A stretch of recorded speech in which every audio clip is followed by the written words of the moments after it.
My best friend called me. Your plan has brought considerable profit to our company. My boss wants to recruit you to work abroad. What do you think? I looked at the honor certificate covered in a thick layer of dust. See you at the airport in 7 days. At night, Jason came home, walked up to me and said, Emily is seriously ill. Her last wish is to hold a wedding, and I promised her it will be held in 7 days. I lowered my eyelids and replied, I understand. 7 days later, I boarded the plane, and Jason's calls kept coming in. I sent a text message, then took the SIM card out of my phone and threw it into the trash can. This time, we will never meet again. This was the first time I responded to Jason so calmly. He hesitated for a moment, then turned and left the room. I didn't even look at him and continued packing my own luggage. Before long, he came again, surprisingly being the first to call me to eat. There were 5 dishes on the table, among which the sweet and sour ribs and pickled fish were made by Jason and were also Emily's favorites. Jason prepared the lunchbox, patiently picking out every fish bone from the fish until he was sure there were none left before putting it into the lunchbox. But when we first got together, I asked him to help me peel a shrimp, and he found it troublesome. During the process of picking up food, his phone kept ringing. He glanced at it and quickly covered the lunchbox. You eat first, I'll go deliver some food. After saying this, he hurriedly walked out the door. I casually took a couple of bites and put the remaining food into the insulated box. By 12 o'clock, there was no movement at the door, and he didn't even send me a single text message. But yesterday was my 25th birthday. Before Emily came back, he would always wish me a happy birthday at midnight, but now even that blessing is a luxury. Emily and Jason grew up together.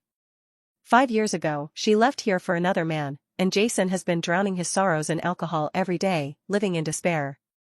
Until he met me, he started working seriously and kept getting promoted. I once thought it was my true love that saved him. But a month ago, Emily came back. I then realized that the woman he mentioned when drunk and in loving moments was not me. It turned out he could run through all the night markets at 3 a.m. just to buy her a bowl of wontons. At first, I begged him to accompany me to buy clothes, but he only said he was too busy with work and had no time. I took a deep breath and crossed off a day on the calendar. Lying in bed, tossing and turning, I heard music in the room. Following the sound, I found a phone in Jason's room. With trembling fingers, I unlocked the phone using Emily's birthday. As soon as I opened it, there were intimate messages between the two of them. Jason, I miss you. Me too. Spending the whole day with her today made me miss you even more. I'll come to be with you tomorrow. It turns out that during the time I was on a business trip, Jason had already brought Emily home. Ridiculous me even prepared a week's worth of meals for him and put them in the freezer, and despite being busy and exhausted outside, I still reminded him to eat on time. This phone is full of photos of Emily. In just 1 month, there are already 5,200 pictures. But there are very few photos of me on his phone.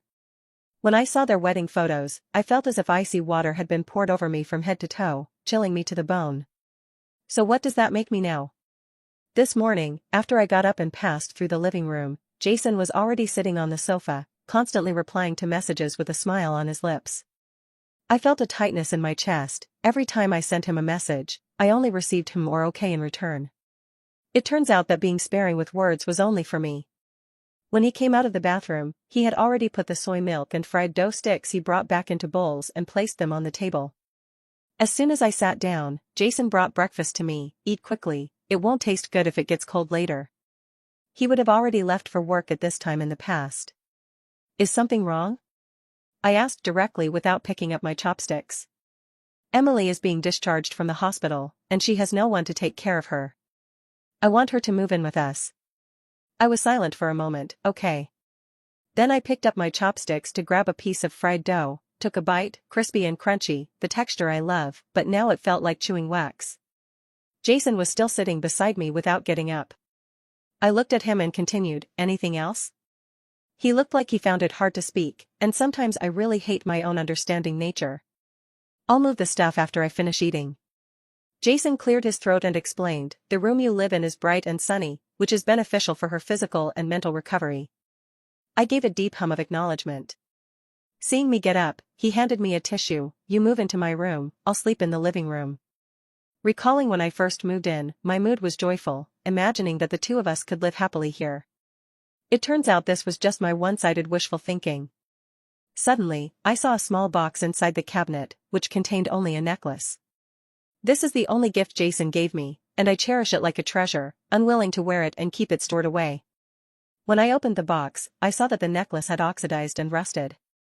I couldn't find the cloth to polish silver in my room, so I went to his room. The weather was bad, and the room was a bit dim. I turned on the light and searched around the room, then saw a rosewood jewelry box and a letter in the drawer. I restrained myself from opening it, but in the end, curiosity got the better of me and I unfolded the letter. The letter was written by Jason, and inside the jewelry box was a jade bracelet passed down from his ancestors, which he planned to give to Emily when she moved in. I gave a self-mocking smile and threw the necklace in my hand into the trash can. The next day, Jason came back with Emily. Emily had 2 small dimples when she smiled, very sweet. As soon as she saw me, she reached out her hand and said, "Hello, I'm Emily. Sorry to bother you this time." I smiled slightly. Emily awkwardly withdrew her hand and rubbed them together. Jason immediately helped Emily sit on the sofa, poured her some hot water, and then peeled an apple for her. I stood beside them feeling unnecessary, then slowly walked into the room. "Cece, where's the rag?" Jason asked aloud. I turned to look at him, pointing towards the bathroom. "It's in the cabinet." I saw him immediately run towards the bathroom, take out the rag, and walk towards my previous room. In the past, Jason always thought the rag was too dirty and would never touch it. He actually took the initiative to clean up now. When we just moved in, I spent a whole day and night cleaning the entire house, waiting for him to come back and live here. My nose tingled a little, and I gathered my thoughts and walked into the room. I sat quietly by the desk, listening to the sounds outside. "Jason." "What's wrong, Emily?" Emily blushed and said, I want to go to the bathroom." In an instant, Jason knocked on my door. "Cece, Emily needs your help." I opened the door and walked straight past him, helping Emily to the bathroom. Seeing her squat down, I finally let go and turned around. "Ah." Emily made a sound, and I turned my head. Jason rushed in from the living room with a worried look. "Emily, what's wrong?" Before I could react, he pushed me aside and ran out holding Emily. I walked into the living room, where Jason was carefully blowing on Emily's wound and applying medicine. Emily gasped, and Jason frowned deeply. He looked at me angrily and accused, "Emily is the patient, how could you let her get hurt?" Sitting beside him, Emily grabbed his hand, her eyes red as she looked up and said, "Don't blame Cece, I accidentally fell. Please don't argue with Cece because of me." Jason supported Emily and said gently, "Don't make excuses for her. If she were even half as sensible as you, she wouldn't have let you fall." He shouted at me angrily, "Apologize." My heart tightened as I saw his furious expression. My heart was completely shattered. The room fell into silence, and Emily painfully stood up to hug Jason. I quickly hid in the room, closed the door, and tears uncontrollably fell. After calming myself, I wrote and sent my resignation letter. There were only 3 days left. At the dining table, my boss called me. I put down my chopsticks and went into the room to answer. When I came back, Jason asked in surprise, "Why do you need to do the handover? Are you resigning?"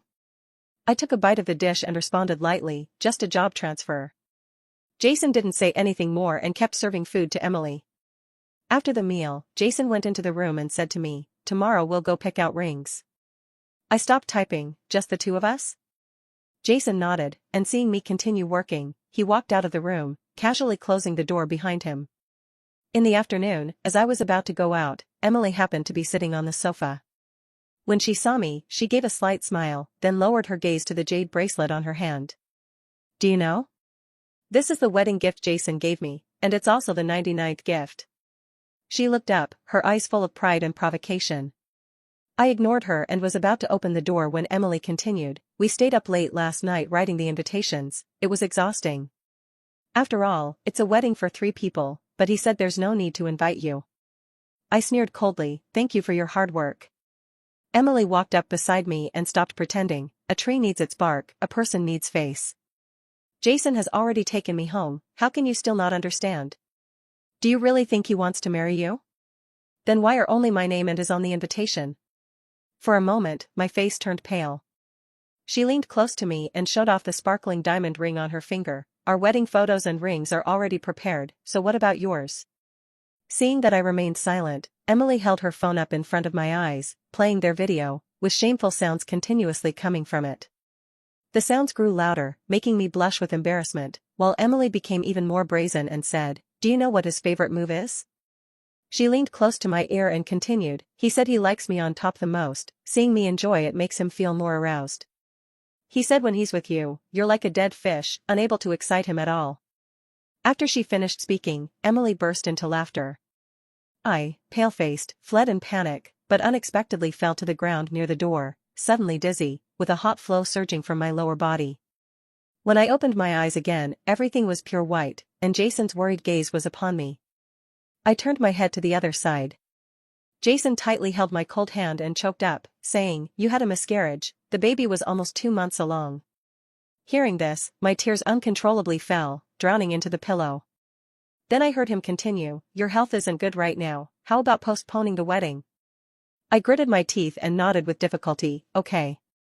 At mealtime, Jason helped me sit up and thoughtfully fed me a bowl of porridge himself. After the meal, he carefully wiped my face, hands, and body. Watching what he did, I felt like laughing. Is this a slap followed by a sweet treat? Unfortunately, I no longer care for this sweet treat. On the 6th night, Emily appeared in the ward covered in injuries. Jason took her outside the ward. I opened my eyes and looked toward the door, where Emily was crying bitterly while holding him. Hearing the sounds outside gradually fade away, I slowly got up and followed the sound to the stairwell. Only hearing Emily say fearfully, "My ex-husband is going to take me back. Let's hurry and hold the wedding, or I really might lose my life." Her voice was urgent, but Jason remained silent. Emily's voice grew softer, "Forget it, I can't drag you down any longer. It's all my fate, I wasn't meant to live long anyway." But as she turned to leave, Jason quickly reached out and held her. "I promise you, I will definitely keep my word. This time I will never let you leave me again." "What about her?" "I will take care of her for the rest of my life." Then, Jason continued, "Luckily the child is gone, otherwise, what would you do?" Instantly, I felt all the blood in my body freeze.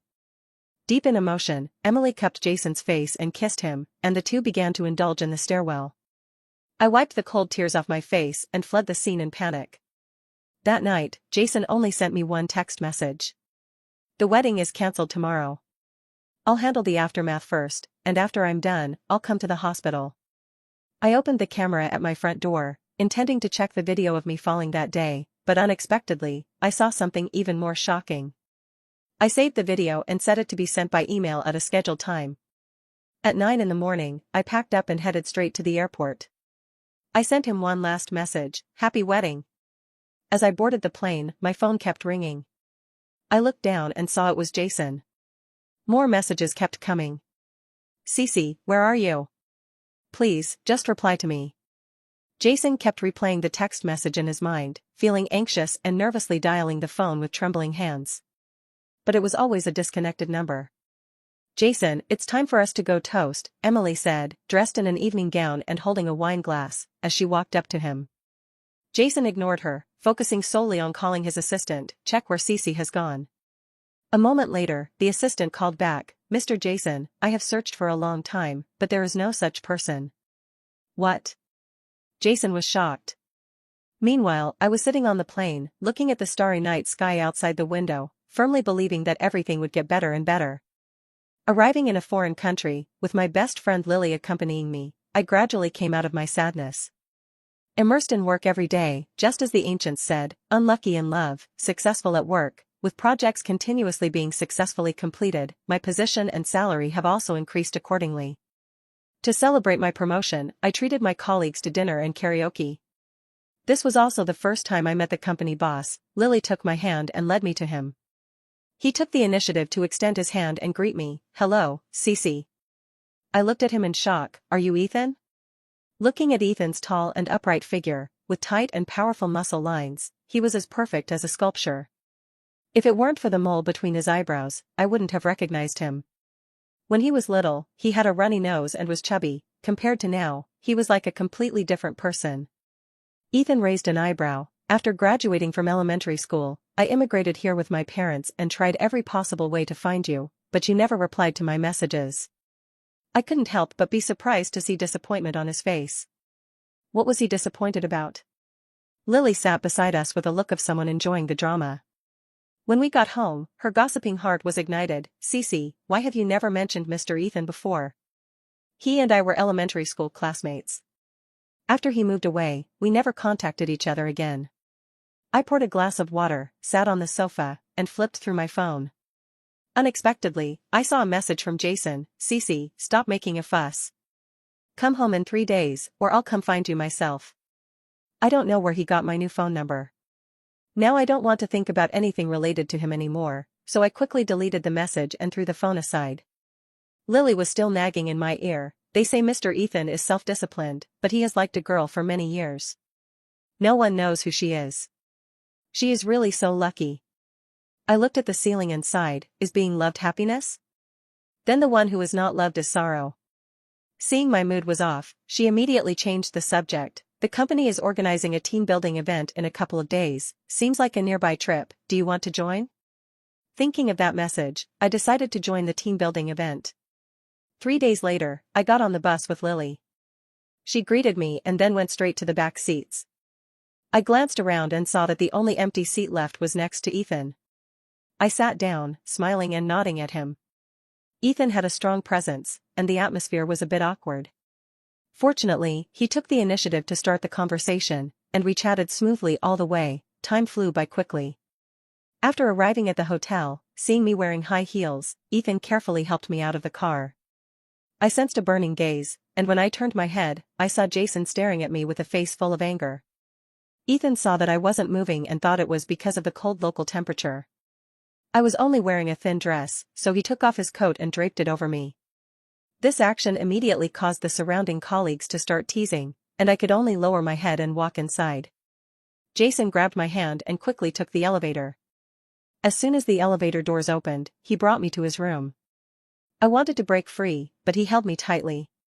Entering the room, he forcefully tore off my clothes, pressed me against the wall, and a cold sensation made me shiver.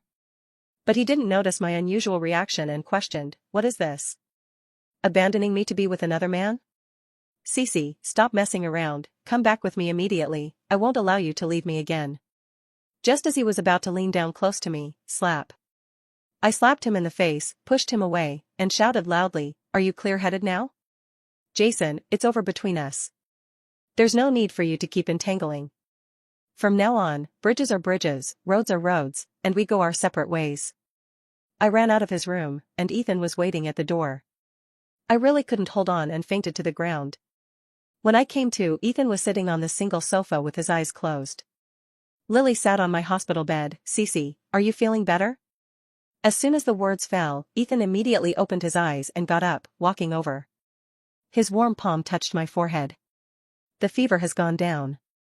I'll go handle some things first. Contact me anytime if needed." After Ethan left, Lily hurriedly poured me some water and asked, "How did Jason find you?" I shook my head. "I don't know where he got the information from. I've changed everything, so logically he shouldn't be able to find me." Back at the hotel, I rummaged through my suitcase and found a couple's pendant in the corner. As soon as I opened the pendant, I found that it actually contained a miniature locator. I angrily grabbed it, ready to confront Jason, but as soon as I stepped outside, he was already standing at the door, holding a bouquet of tulips, Emily's favorite. "I'm sorry, Cece, I was wrong." I snorted coldly. "Jason, I don't need your apology. Take this thing back." I threw the miniature locator at him. Jason's face instantly turned pale. He opened his mouth to explain, "This is something I specially installed when we first got together, so you could accurately know my location." "Then when did you switch yours to mine?" I laughed angrily. "Jason, don't think so dirty of people. I'm not you. I can't do something that goes against morality. Since we're talking about breaking up, let's part on good terms and not make things awkward for each other anymore." Jason wanted to say something else, but I closed the door, cutting off his argument. I didn't leave the room that day, and when the doorbell rang, I thought Lily was bringing me food. Hearing the door open, I lay in bed and said, "Lily, I can't eat, just put it on the table first. People are like iron, and food is like steel, skipping a meal makes you hungry. It's already evening, and you still won't eat?" I heard Ethan's voice and immediately got out of bed, running my hand through my messy hair. Seeing my uneasy expression, he smiled and said, "It's a bit like when you were a kid." I put on my coat and obediently sat by the table to eat. I was indeed hungry. When I opened the food, it was my favorite Hunan cuisine. Eating my beloved spicy stir-fried pork with chili in this foreign land was incredibly delicious, so delicious that it brought tears to my eyes. I remembered being with Jason, and to match his eating habits, I gave up spicy food. But Emily likes sweet flavors, and his dishes basically all have sugar. Ethan handed me a tissue, and after wiping my tears and runny nose, I finished the meal in no time. Seeing my good appetite, he affectionately patted my head. "Are you full? I'll take you for a walk, the night view here is really nice. The neon lights flicker on the street, and every corner is a beautiful scene." I picked up my phone to take a photo, and as soon as the camera opened, it was on the front-facing mode. Ethan was staring at me intently, and I accidentally pressed the shutter button. He snapped out of it and said a bit shyly, "Do you want me to take a few pictures for you?" "Take 9 photos, just enough to post a 9 grid. I handed him the phone, and after he seriously took a few shots, he suddenly stared at the phone in a daze. Then he handed the phone back to me. "There's a message on WeChat." I took it and saw that it was a video sent by Jason's friend. Jason was dead drunk again, back to living a drunken, dreamlike life, still muttering my name and saying sorry. Belated affection is cheaper than grass. I even deleted his friend's WeChat. I don't want to get involved with rotten people and rotten things anymore. Losing interest in having fun, I took a taxi with Lily back home overnight after returning to the hotel. In the days that followed, Jason would send some things, still the little trinkets I used to like. I used to be happy for several days, but now I don't need these anymore and threw them away along with the delivery boxes. Ethan always invites me to eat and watch movies when he's not busy, but I always refuse. I don't want to waste time on relationships. What's so good about love? Making money is the right path. Lily couldn't stand it and said, "Cece, not all men are like Jason. You should open your heart to accept others, just like the lyrics say, only by letting go of the wrong can you meet the right." I rolled my eyes at her. "Read fewer romance novels, they're not good for your brain."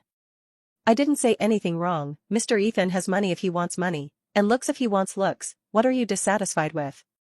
Yeah, he's good in every way, but I have no feelings for him, alright? After saying this, I turned my head and saw Ethan's resentful eyes. He quickly walked into his office. When I entered his office with the proposal, his face was calm and composed, but his words were sharp and confrontational. Finally, he blurted out, "Where do you not feel anything?" I was stunned for a moment, blushing as I looked at him. It's okay, I can wait slowly. After all, I've already waited 15 years, so a little more time doesn't matter." He casually signed the document, then took his phone and left, leaving me standing there confused. Lily saw how clumsy I was with feelings and could only wish she could drill into my mind. Days passed by quietly, and I thought I would have no more contact with Jason, but unexpectedly, Emily came looking for me. I didn't want to see her, but Lily told me that her pregnancy was quite advanced. What on earth made her travel thousands of miles to find me? As soon as she saw me, her face was full of anxiety. "Cece, please tell me where Jason is? Can you ask him to come out and see me?" Seeing that she was nervous and also noticing she was pregnant, I hurriedly helped her sit down. I responded seriously to her, "I have no contact with Jason at all." "How is that possible?"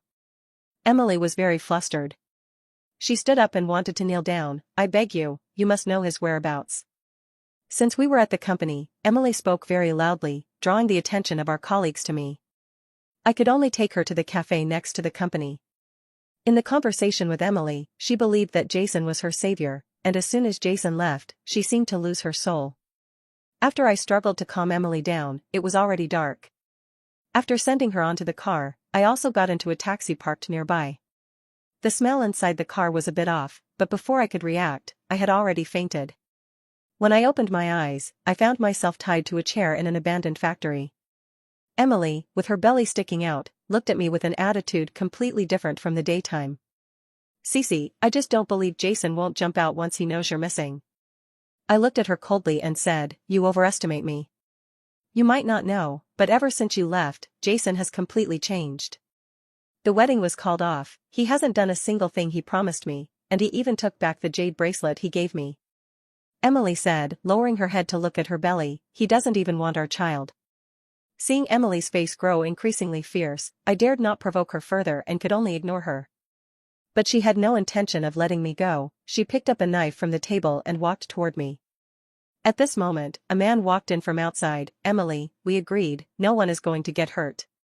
Emily turned to look at him, smiling strangely. I want Jason to see her turned into an ugly monster, so he won't keep thinking about her. The man tried to stop her, but he was afraid of hurting her belly, so he could only stand aside, feeling anxious.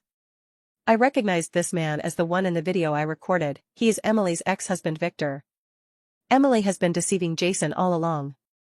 Victor treated her well, but she was never satisfied and wanted a better material life, so she went back to Jason. That video contained a conversation between Victor and her, and also recorded them entwined on the sofa. Perhaps Jason disappeared after seeing the video, feeling betrayed by Emily. When I came to my senses, the sharp knife in Emily's hand was about to fall on my face. I struggled with all my might, but it was in vain. The ropes bound me very tightly. So I closed my eyes and waited.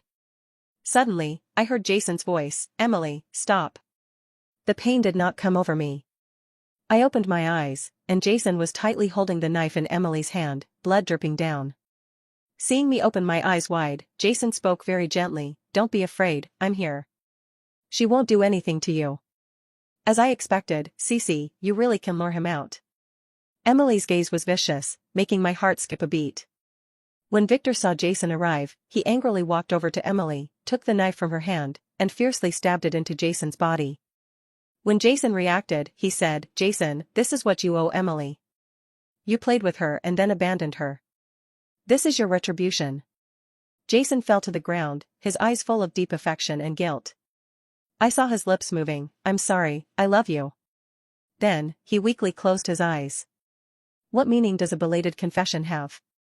Victor turned his gaze back to me. I could tell he wanted to kill me to silence me, and I couldn't help but scream. At that moment, gunshots rang out. Victor fell right before my eyes, his eyes still open, blood spilling from his mouth. In an instant, I felt light as air, as if I were dreaming. Emily went mad, screaming as she ran out of the factory. I don't know where she went afterward, all I know is that when I woke up, Ethan was by my side. I no longer inquired about Jason's matters, whether he is dead or alive has nothing to do with me. In this entanglement of love and hate, no one is a winner. Let the past be like the wind, and everything follow fate. Since then, in the middle of the night, I wake up startled from nightmares. Ethan wiped his sweat to soothe my uneasy heart. Gradually, I was moved by his sincerity. He held a grand wedding for me. At the wedding, I seemed to catch a glimpse of Jason's figure, but it was just a fleeting glance, and I no longer paid attention. While we were enjoying the blessings of family and friends, there was an interruption on the scene. A disheveled woman ran in holding a few-month-old baby. She held the child with one hand and grabbed food with the other, putting it into her mouth, as if she had been hungry for a long time. I walked over, picked up some milk and handed it to her, then tucked her already knotted hair behind her ear. At that moment, I recognized her as Emily. Perhaps she was just pretending to be crazy and foolish. When she recognized me, she turned and fled in panic. All phenomena are empty, but cause and effect are not empty. Everything is both cause and effect. May we all be the best versions of ourselves.